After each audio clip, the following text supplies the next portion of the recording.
Good evening. Welcome to Markets Today. I'm Lata Venkatesh. With me is Surabhi Upadhyay. And it was yet another good day for the markets. It is the fifth consecutive trading day when the markets have put on weight. While we are a distance away from the old trading range of 8,000 to 8,400, nevertheless, it now looks like the market has some strength to at least say that 8,000 is a firm bottom for the moment. Hi, Surabhi. Hi, Lata. Quite a well-rounded day. Lots of participation from almost all sides of the market. Well, there's plenty to talk about. Let's start with the headlines. Fifth straight day of gains on Dalal Street. The Nifty rises 1%, ending at 8170. The Sensex gains around 280 points, crossing the 27,000 mark. Oil and gas, healthcare and auto stocks lead the rally. The midcap index gains 0.7%, slightly trailing the frontliners, but renewable energy stocks like Indosolar and Ujas Energy rallied another 6 to 10% on the government's renewable energy push. Orchid Chemicals surged 16% after getting a drug approval from the US FDA. Amtech Auto and Castix Technologies, however, fell dramatically on concerns that some of the loans of the Amtech group are under stress. Blue chips have been in focus today. Reliance gains 5% for the day and over 10% since the AGM. Asian Paints gains 2.5% after CLSA upgrades the stock to a buy, but CIPLA bucked the trend and fell 1% after CNBC TV 18 reported that the company has seen a big exodus at the top management level. Right, those were some of the headlines from the stock exchanges, and here are the experts that we have lined up on the show for you. Neelkant Mishra of Credit Suisse will join in with his take on the markets. We will also listen in to Rohit Shah of TCW and his call on India as part of our special series, The New Yorkers. From the global arena, we are getting you excerpts of Fed Chairperson Janet Yellen's address, as well as we tell you how experts are reading the FOMC policy stance. All that's coming up your way in the next half hour. But first, Surabhi is here to tell us about the markets. Absolutely. And there's good news to report, at least as far as the bulls are concerned. Well, the bulls continued their march ahead on Dalal Street as markets gained for the fifth straight day. Rima Tandulkar is now here with the wrap of the day's trading action. Rima, the rally goes on. Yes, indeed. Bulls are completely in charge of Dalal Street, at least up until now. We're up for 5 straight sessions. In this period, the Nifty has rallied more than about 200 points, conquering that 8150 mark.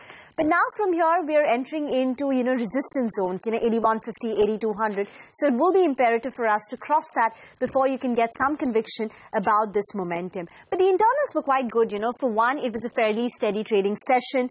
The cash volumes actually picked up. It was close to about nearly $3 billion. The advanced decline ratio was strong. We had 2 stocks in the green for one on the losing side. But the most important, the heartening feature is the fact that India is outperforming Asia, not just today, but if you see the week-to-date performance so far, India has outperformed China by nearly 10%, and it's outperformed Hang Seng by nearly 4%. And it's a similar 3-4% up, outperformance that we've seen compared to the other Asian markets. So there is resilience that we've seen. The key, sectoral gainer today was oil and gas. So that index rallied close to about 2.5%, supported by Reliance Industries, which has rallied 10% in this week so far. So ever since its AGM, the stock has been doing well. But others like BPCL, ONGC also up and about. Banking stocks were supportive, like HDFC Bank as well as State Bank of India. Asian Paints made an up move as CLSA upgraded the stock to a buy, increased the target price to 850. Stock was up nearly 2.5%. Other notable movers included Lupin, Tata Motors, and Idea, Wipro, across sectors.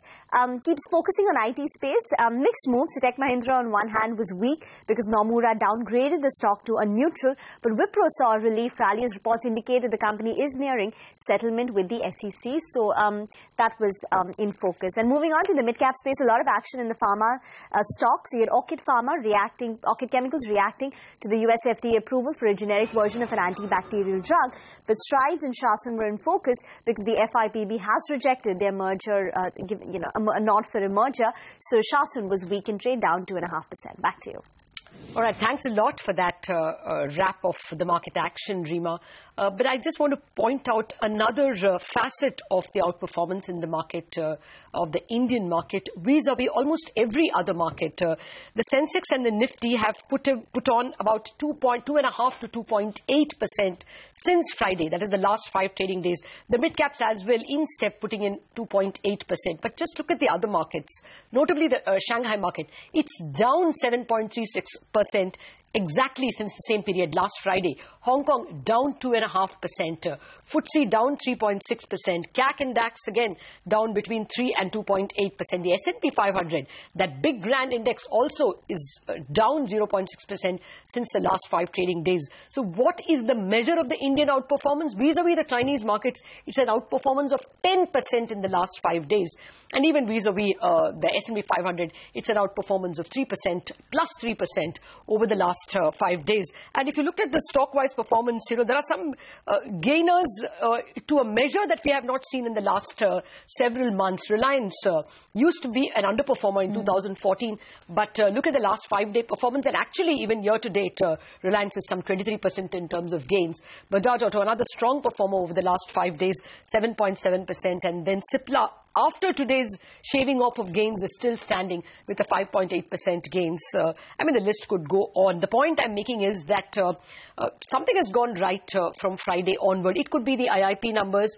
It could be that the monsoon was not as bad as we thought. It could be that the MSCI index, after all, did not reduce the India weightage. It could be that India was in an oversold position. But something's going right. Only we do not know whether what's gone right has the legs to take it further. Well, I guess those who are bullish on the markets wouldn't be complaining as long as we keep marching towards higher level, now closing in on 8200. On that note, let's bring in our first market voice on the show.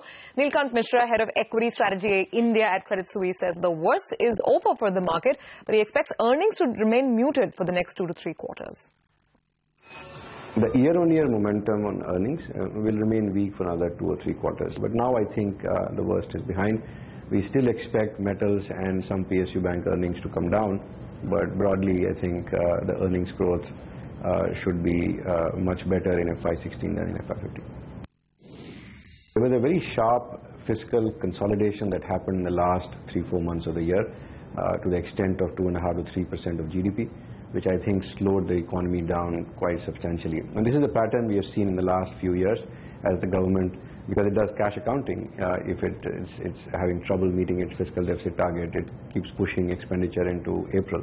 And what has been really encouraging is that state after state, in response to what happened in elections last year, not just the central but the state elections, have been driving home the essential reforms. And that's, I think, something that will keep driving GDP growth and productivity up. Okay, let's get to another veteran watcher of the Indian markets. This is Rohit Shah of TCW. He was speaking to CNBC TV and Shireen Van in our special series, The New Yorkers, and he thinks it's time to bet on private sector banks and NBFCs, among other things.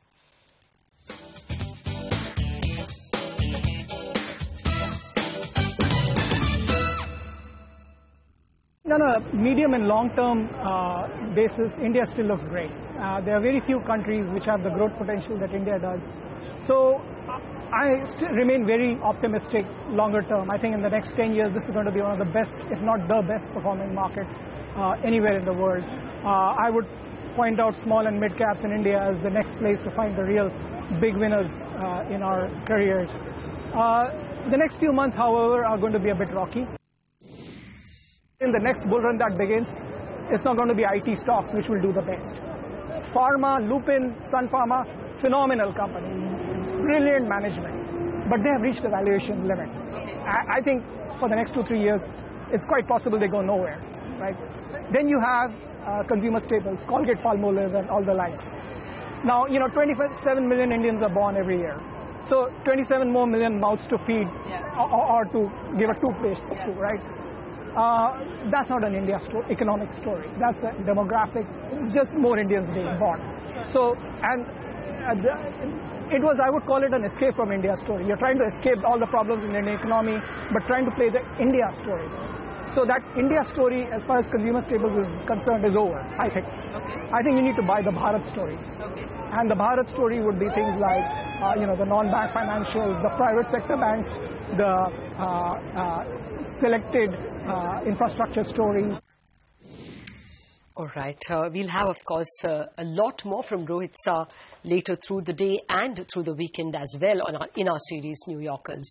Now, for the day's action, Reliance Industries stock, which has been underperforming the benchmark indices all of 2014, has become an outperformer in the last few days. Seems like the stock has woken up from a slumber.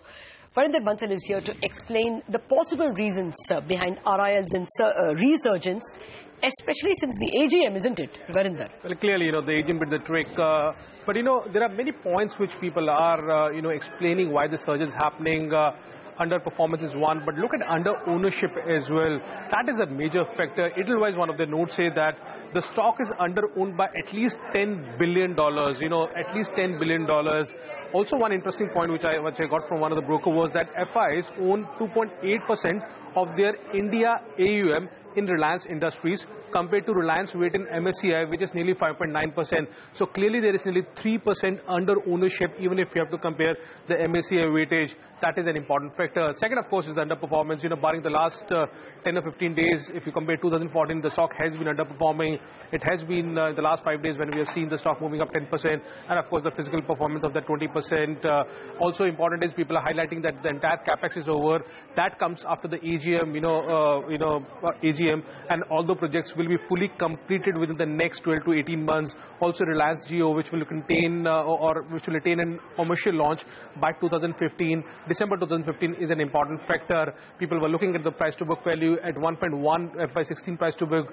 That is one of the lowest valuation what we have seen at around 850 mark on Reliance Industries. And people are now talking about that after doing a capex of nearly $33 billion, they are expecting that the net profit for this company will nearly double in the next 5 years. So valuations are correct. Under ownership is there. The stock has underperformed. Maybe, these are the many reasons. And of course, AGM did the trick, as you rightly said, for stock to move up. All right, Varinder, thanks so much. Yes, a big 5% up move on RIL. Standard disclaimer, Reliance Industries owns Network 18 and TV 18, the companies that operate CNBC TV 18. Okay, let's move on to another story that we are tracking today. Drug maker CIPLA is witnessing the largest ever churn in its top deck, which can perhaps lead to a complete overhaul in the management structure and perhaps even hit operations. Archana Shukla, who broke that story for us, is now here with the details. Archana, 7 resignations in 4 months? Well, yes, and what is pertinent to note is that the churn at CIPLA's senior levels is taking place mostly amongst the recent hires. Now, the exit of CFO Rajesh Garg early this month, that too in just about a year of taking over, is the most prominent. But that's just one of the many. While that post is lying vacant, CIPLA says CEO Subhanu Saxena is overseeing the finance function in the interim. But others, we understand, who have exited include India business head Sameer Goyal, who quit in just a year of taking over. That post is also reportedly still not filled. Company's global general counsel Murli Neelkantanan quit in February, and Gautam Rohitkar has replaced him. Head of Human Resources Naveen Garg has exited, and Samina Wazir Ali is taking over that additional responsibility. CSR head Sudhir Sharma, Chief Information Officer Arun Gupta, licensing head Shubhra Mehrotra are some of the other senior exits, along with those from mid-management levels like that of MIS and quality compliance. Now, sources tell us that this churn is a result of CIPLA attempting to reorganize overall and trying to get too much done too soon. This, sources say, has not gone down too well with many. And add to that an underlying management conflict between the new hires and that of CIPLA veterans. CIPLA, however, in an official comment to CNBC TV 18 said such instances are quite normal in a dynamic organization. In some cases, these changes are driven by changes in personal interests. The company went through a phase of bringing talent from the outside and now has enough talent within the company to grow and develop the internal bench. However, the company did not respond to CNBC TV 18's specific query on whether these posts have been filled or are they still lying vacant. Back to you. Okay. Thanks for that, Archana. Well, the proposed merger between Kane and Vedanta could potentially fall apart if LIC doesn't give its blessing. CNBC TV 18 now learns that Vedanta has refused to sweeten the offer for LIC. Remember, Kritika Saxena had broken the story about LIC demanding those sweeteners, and now she has more details about Vedanta's response. Kritika. Well, as a quick recap, LIC had asked for a higher premium and higher discount. Now that Vedanta has clearly said that they're going ahead, I understand that LIC has begun a large-scale due diligence. The due diligence essentially involves studying all aspects of the merger and understanding whether this is a positive for minority investors, specifically LIC, of course. We understand that the management team of Kane and Vedanta have submitted the entire document of merger, including legal documents, for LIC to assess. Now, what's the procedure like? Essentially, the investment team is divided into three, Lata and Surbi. That includes the monitoring and accounting, the research and the risk management team. All these three teams will be individually studying the merger.